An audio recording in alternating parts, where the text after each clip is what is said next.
তো ভারতরত্ন ভীমরাও আম্বেদকর তার জন্মদিবস উপলক্ষে আমরা তাকে শ্রদ্ধা জানানোর জন্য সমবেত হয়েছি।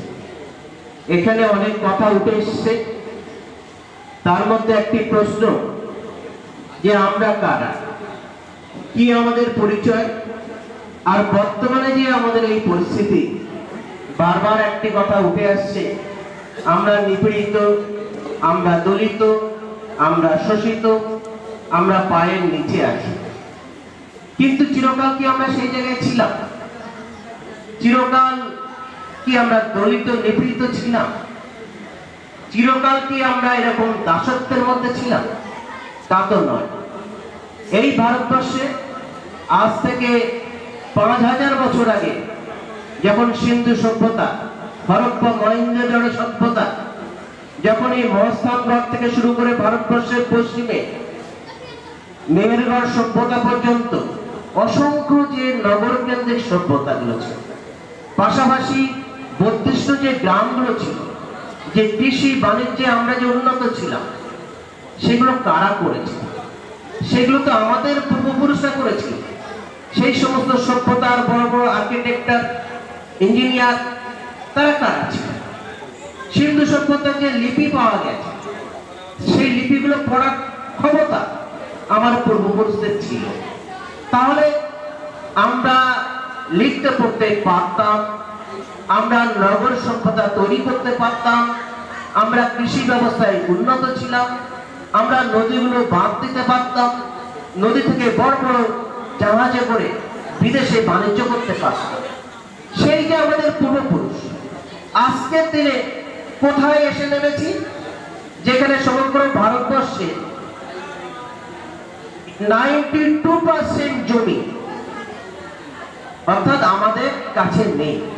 আমাদের কাছে মাত্র 8% জমি আছে, 6% ব্যবসা আমাদের কাছে আছে। তার মধ্যে আমরা কোথায় আমাদের অবস্থা? অর্থাৎ আমরা নিপীড়িত, আমরা শোষিত। কিন্তু এই জায়গায় এলাম কি করে? এই জায়গায় এলাম যে কথা বারবার উঠে এসছে যে বর্ণবাদী, বর্ণ বৈষম্যবাদ। ভারতবর্ষ শুধু নয়, সারা পৃথিবী জুড়ে আপনারা বর্ণ বৈষম্যবাদের কথা শুনেছেন। কিন্তু ভারতবর্ষ হচ্ছে প্রাচীন বর্ণ বৈষম্যবাদের আঁতুড়ঘর, যেখানে মানুষকে শুধু ঘৃণা করার শিক্ষা দেওয়া হয়েছে।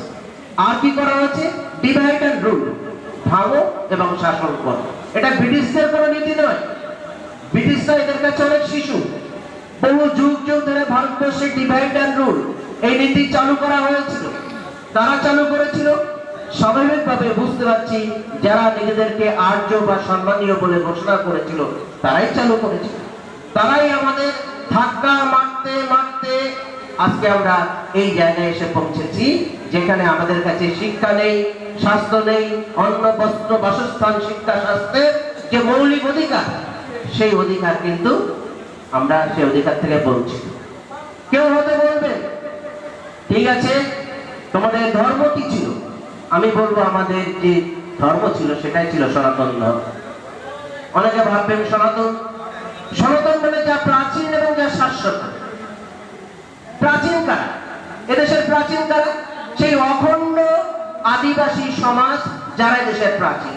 তাহলে আদিবাসী বলতে আমরা এই মধ্যে শুধু বুঝি এসটি, কিন্তু তা নয়। এখানে প্রাগার্য যুগে আমরা সবাই ছিলাম এদেশের আদিবাসী। এই আদিবাসী সমাজ ভেঙেছে। এই আদিবাসী সমাজের মধ্যে যারা শূদ্রত্ব বরণ করেছে, অর্থাৎ আর্যদের বর্ষতা স্বীকার করেছে, তারা শূদ্র হলো। যারা অস্পৃশ্য হলো, তারা বর্তমানে শিডিউল কাস্ট হলো। আর যারা বনে জঙ্গলে থেকে লড়াই চালিয়ে গেল, তারা বর্তমানে আদিবাসী। অর্থাৎ অখণ্ড আদিবাসী সমাজ নানা ভাগে বিভক্ত হয়েছে। বিভক্ত হতে হতে সেই ডিভাইড অ্যান্ড রুল তার চক্রে পড়ে আজকে আমরা এই জায়গায় এসে পৌঁছেছি। তাহলে আমাদের ডিএনএ যখন বলছে আমরা সবাই অখণ্ড, তাহলে সেই আদিবাসী সমাজ ভেঙেছে নানান রূপে, নানান চেহারায় আজকে আমরা আছি। আর সনাতন যা প্রাচীন এবং যা শাশ্বত, অর্থাৎ সনাতন ধর্মের নিয়ন্ত্রক, স্রষ্টা, রূপকার যদি পৃথিবীতে কেউ থেকে থাকে, তাহলে ভারতবর্ষের এই মূল ভারতীয়, মূল নিবাসী, অখণ্ড আদিবাসী সমাজের কাছেই থাকা উচিত। বর্তমানে যখন অনেকে বলছে হিন্দু, হিন্দু শব্দ তো ভারতবর্ষের প্রাচীন কোন সাহিত্য, কোন নিদর্শনে কোথাও আমরা পাচ্ছি। তাহলে সেই হিন্দু শব্দ কারা দিল? সেই ইরান থেকে আমরা একটি শব্দ, বিদেশিদের শব্দ। এই শব্দ আমাদের নয়। সুপ্রিম কোর্ট বর্তমানে পরিষ্কার ভাবে বলে দিচ্ছে হিন্দু নামে কোনো ধর্ম নেই। তাহলে আমাদের ধর্ম কি? সেই প্রাচীন প্রকৃতি, প্রজ্ঞা, করুণা কেন্দ্রিক সেই যে ধর্ম সংস্কৃতি, সেটাই তো আমাদের ধর্ম। প্রাচীন যুগে যখন গৌতম বুদ্ধের সময়তে আমরা 63 রকম শ্রবণ পন্থা ছিল, তখন এরকম ভাবে ধর্ম ছিল না, ছিল ফিলোজফি হিসাবে। ধর্ম ছিল এক একটা জীবন দর্শন বা ফিলোজফি হিসাবে। তা সেই যুগে এই যে নানান ধরনের ফিলোজফি গুলো আমাদের মধ্যে ছিল, পরবর্তীকালে বৌদ্ধ, জৈন ধর্ম স্পষ্টভাবে ধর্মরূপে আমাদের কাছে এসেছে। তার পরবর্তীকালে আজকে যখন বাংলার কথাটা এসে, বাংলার কথাটা বলবো বলে এই জায়গাটা যাচ্ছি, পরবর্তীকালে আমরা দেখলাম আফগানিস্তান, পাকিস্তান, বাংলাদেশ বেশিরভাগ মানুষ ইসলাম ধর্ম গ্রহণ করল। কারা ইসলাম ধর্ম গ্রহণ করলো? যারা দেশের মূল ভারতীয় মানুষ, যারা সব থেকে নিপীড়িত, জর্জরিত হয়েছিল এবং যারা প্রতিবাদী ছিল। আমার পরিবারের যে ভাইটি প্রতিবাদী, সে কিন্তু ইসলাম নিয়েছে। আর যে একটু কম প্রতিবাদী, সে সনাতন ভাবনার মধ্যে থেকেছে। তাহলে প্রতিবাদী কারা ছিল? এই বাংলার মানুষ প্রতিবাদী ছিল, আফগানিস্তান, পাকিস্তানের মানুষ প্রতিবাদী ছিল। তারাই কিন্তু কি হয়েছে? ইসলামে গেছে। আজকের দিনে এই পশ্চিমবঙ্গে চোরা স্রোতের মতো বর্ণ বৈষম্যবাদ চলছে। আমরা অনেকে এই বিষয়টাকে ভুল করি। আমরা ভাবি পশ্চিমবঙ্গ, আরে বাবা, এখানে তো ভূমি সংস্কার আন্দোলন হয়েছে, তেভাগা আন্দোলন হয়েছে, এখানে রেনেসাঁস হয়েছে, এখানে নানান বিপ্লবের পীঠস্থান, একটু বর্ণ বৈষম্যবাদ নেই। তা তো নয়। 94% এসসি ওবিসি কনভার্টেড মাইনরিটি পশ্চিমবঙ্গে বাস করে। 94% বাস করা সত্ত্বেও কেমন ভাবে বর্ণ শ্রমবাদ থাকে থাকে পরপর সাজানো আছে। দেখুন, সব থেকে নিচের চাষের কাজ যারা করছে, আরেক ধরনের কাজ করছে, তার উপরে কারা কাজ করছে, আর তার উপরে কারা কাজ করছে। অর্থাৎ আইনসভা, মন্ত্রিসভা, মিডিয়া, সমস্ত জায়গায় এবং বিচার বিভাগ, সমস্ত জায়গায় কারা বসে আছে? পশ্চিমবঙ্গে। পশ্চিমবঙ্গে চোরা স্রোতের মতো বর্ণাশ্রমবাদ এমন ভাবে আমাদের উপর কব্জা করেছে যে আমরা বুঝতে পারছি না আমাদের মধ্যে বর্ণাশ্রমবাদ আছে কি নেই। যাদবপুর ইউনিভার্সিটি মেরিনা মুর্মু অধ্যাপিকা, তারপর যখন টর্চার হয় সরস্বতী কারকেটটা, তারপরে যখন টর্চার হয় তিনি রবীন্দ্রনাথ ইউনিভার্সিটির অধ্যাপিকা, কেমন হয়? এই বাংলায় চোরা স্রোতের মতো বর্ণাশ্রমবাদ কায়েম আছে। তার কারণে আমার নিচের অংশের মানুষ কখনোই সুযোগ পাচ্ছে না ওই বর্ণাশ্রমী বাদী জাতীয় রাজনৈতিক দল যেগুলো আছে সেই পরের গ্রুপে যাওয়ার মতো সুযোগ নেই। তাহলে ভাবুন, এই পশ্চিমবঙ্গে যে রেনেসাঁস, তেভাগা, ভূমি সংস্কার, নানান আন্দোলনগুলো হয়েছে, হলেও এখানকার সমস্যার সমাধান হয়। কেননা এরা কার্ল মার্ক্সকে পর্যন্ত ভয়পাত করেছে। আমাদেরকে ভুল বোঝানো হয়েছিল।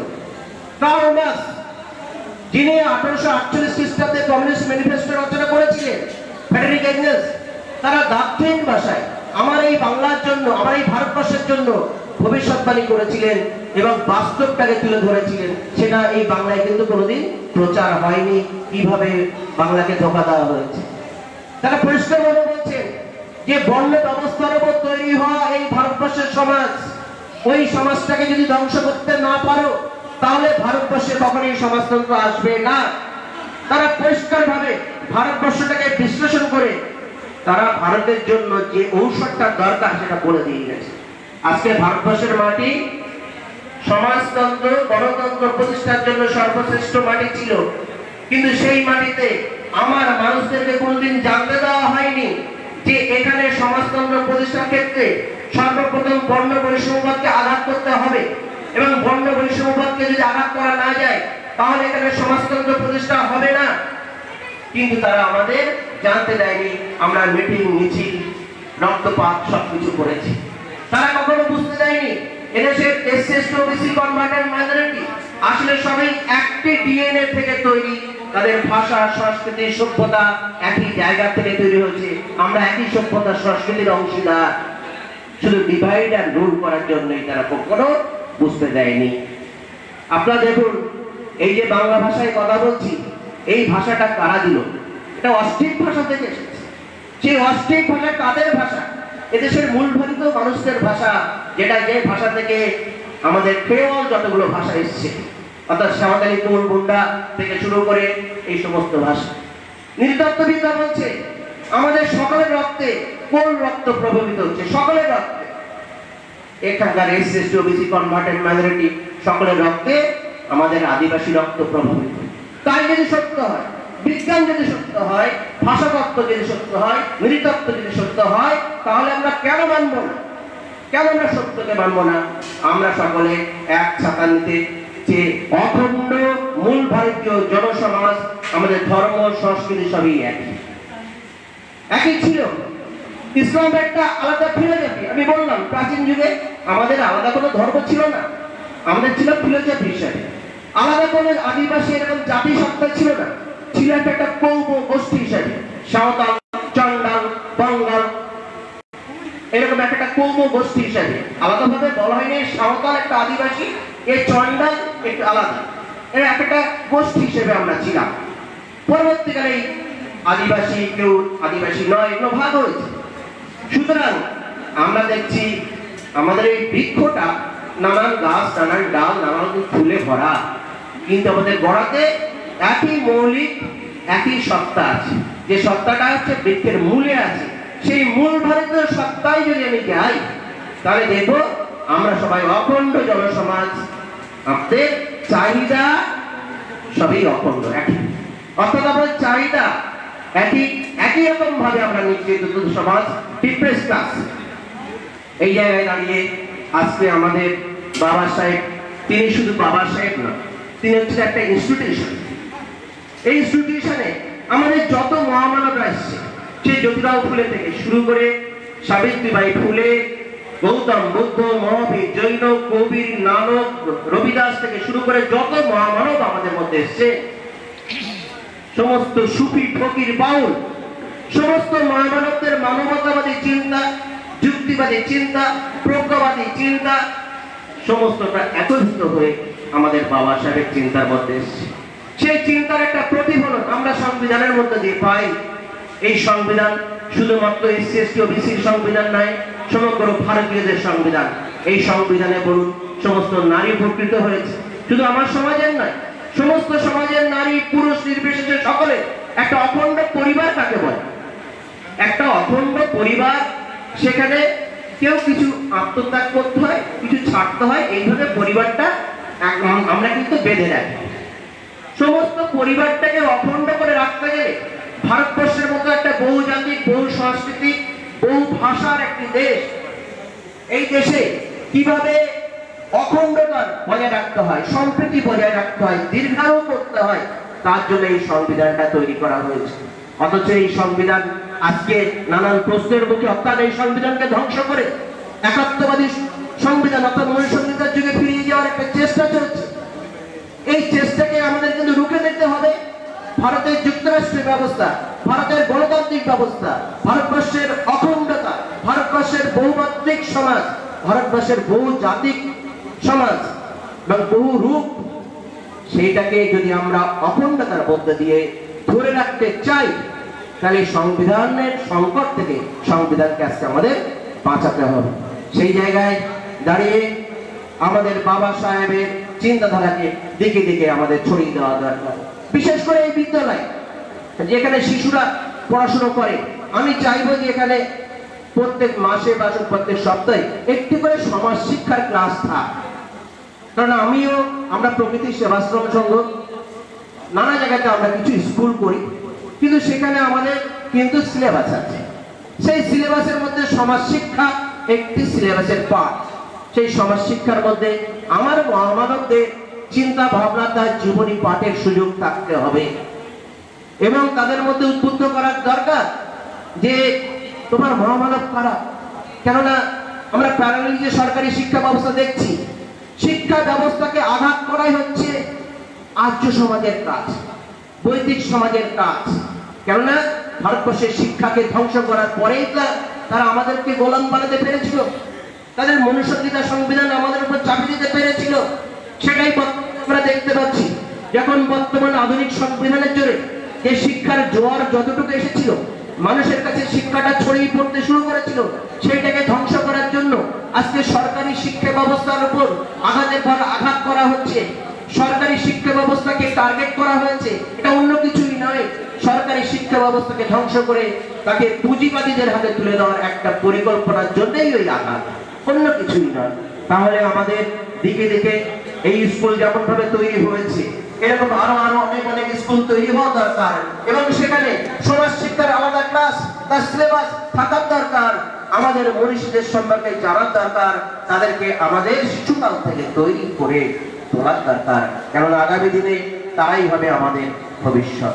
সেখানে বাবা সাহেবের জীবনী ওরা যখন জানতে পারবে যে বাবা সাহেবকে কিভাবে অত্যাচার করা হচ্ছে, কত কঠিন সংগ্রামের মধ্যে দিয়ে তাকে এই শিক্ষার জায়গায় উঠতে হয়েছে, কত আত্মত্যাগের মধ্যে দিয়ে আমাদের জন্য কাজ করতে হচ্ছে আজীবন, তার সেই সংগ্রামের কাহিনী যখন তারা জানতে পারবে, তখন তাদের মধ্যে হীনমন্যতা কেটে যাবে, তাদের মধ্যে সমাজ দরদি ভাব তৈরি হবে।